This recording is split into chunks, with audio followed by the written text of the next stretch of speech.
Is this even real? Thank you. Stop. Okay, you go ahead. Is everybody in Maine just bat insane? Tonight on Is This Even Real, the race to replace Graham Platner as the next Democrat Senate nominee from Maine is off to a really weird start. Case in point, candidate Ashley Webb, a trans intersex activist who claims he has monthly periods out of his butt. If I were him, I would trade in the Midol, get some Preparation H. And despite medical records showing the opposite, he believes he has a uterus. But what on earth would qualify such a person to serve in the Senate? Well, I'll let him answer during last week's debate. Ashley Webb, what qualifications do you have to serve in the U.S. Senate? Oh, I ran for office several times. Didn't win, but I did run. And then I'm a songwriter, and then I write my own books. And then I suppose my transparency, I wouldn't lie to the people, and I wouldn't deceive the people like we're being deceived right now.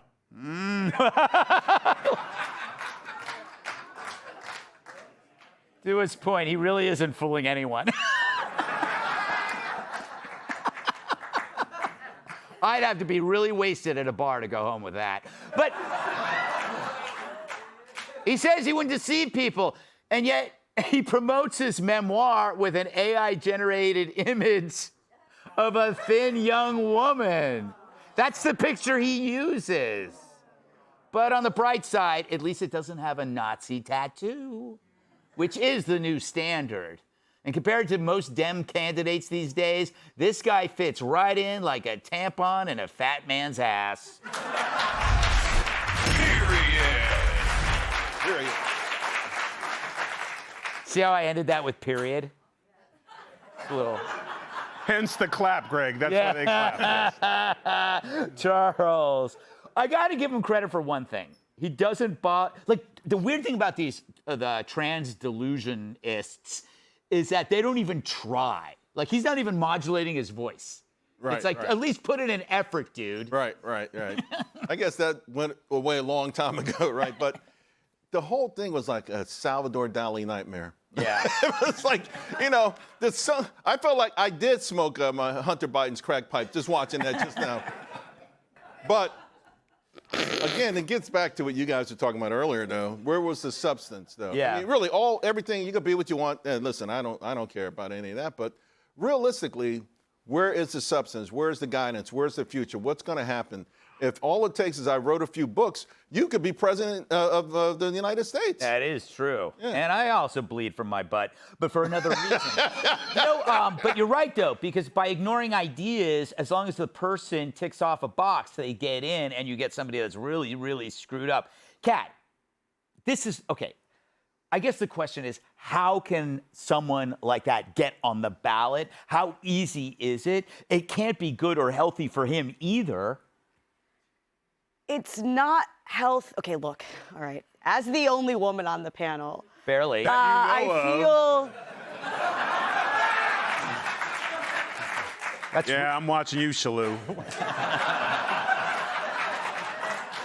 He does look like Cynthia Nixon. Yes. Anyway.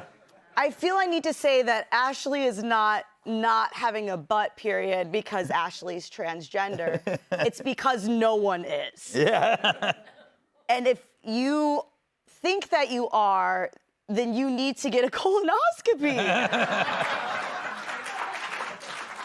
Yeah, what Like doctor? right now. What? Okay. Like, I'm being serious. This Like, is you malpractice. If a doctor is telling this guy with a bloody butt that he's got a period, that doctor should lose his medical license. Look, again, it's to me, I would find that alarming, and I would maybe go immediately to a doctor. Yes. But I'm with you. It's like this, but at the same time, if Ashley showed up in New York and was like, I'm gonna let you keep your income and you can have a gun, I would vote for Ashley. Yes.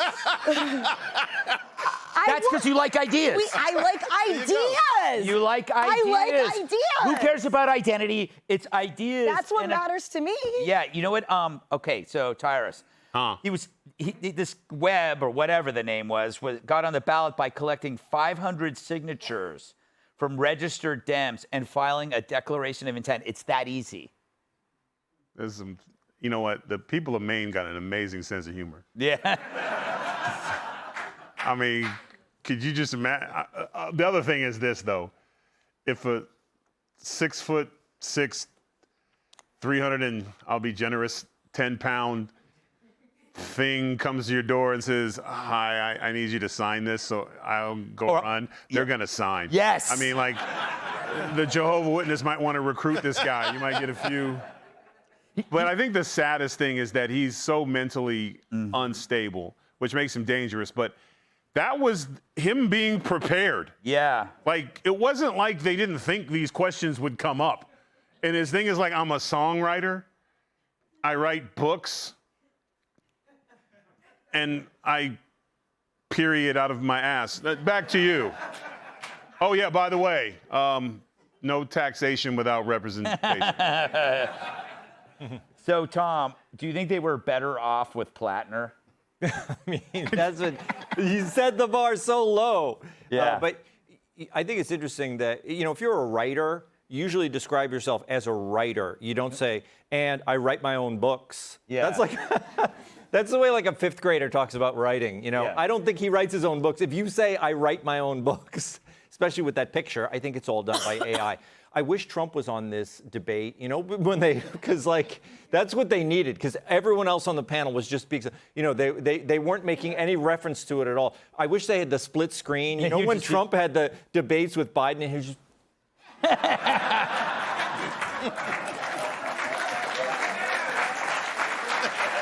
And just watching him,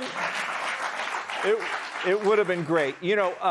But I remember when I was a kid, I knew about flashers. Remember, because we would see it like overcoats. They were in every cartoon. Yes, like cartoons. New Yorker cartoons. Yes, Guy with an overcoat. Mad Magazine. They always had the flasher. Barney Miller. But I didn't understand the flasher. Like I, as a kid, I was like, "What are they doing? What are they doing?"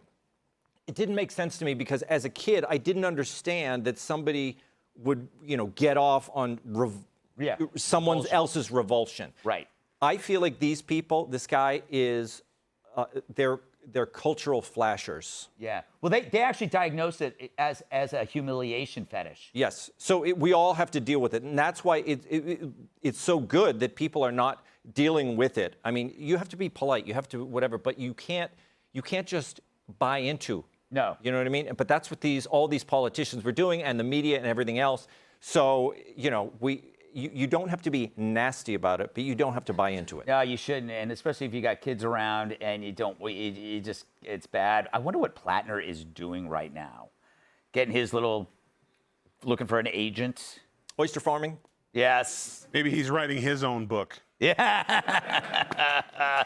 Maybe the oyster farmer has crawled back into his shell. Definitely just fighting with his wife. I don't think he has one anymore. All right. Be sure to like and subscribe for all the Fox News latest on YouTube, and catch full shows streaming now on Fox One.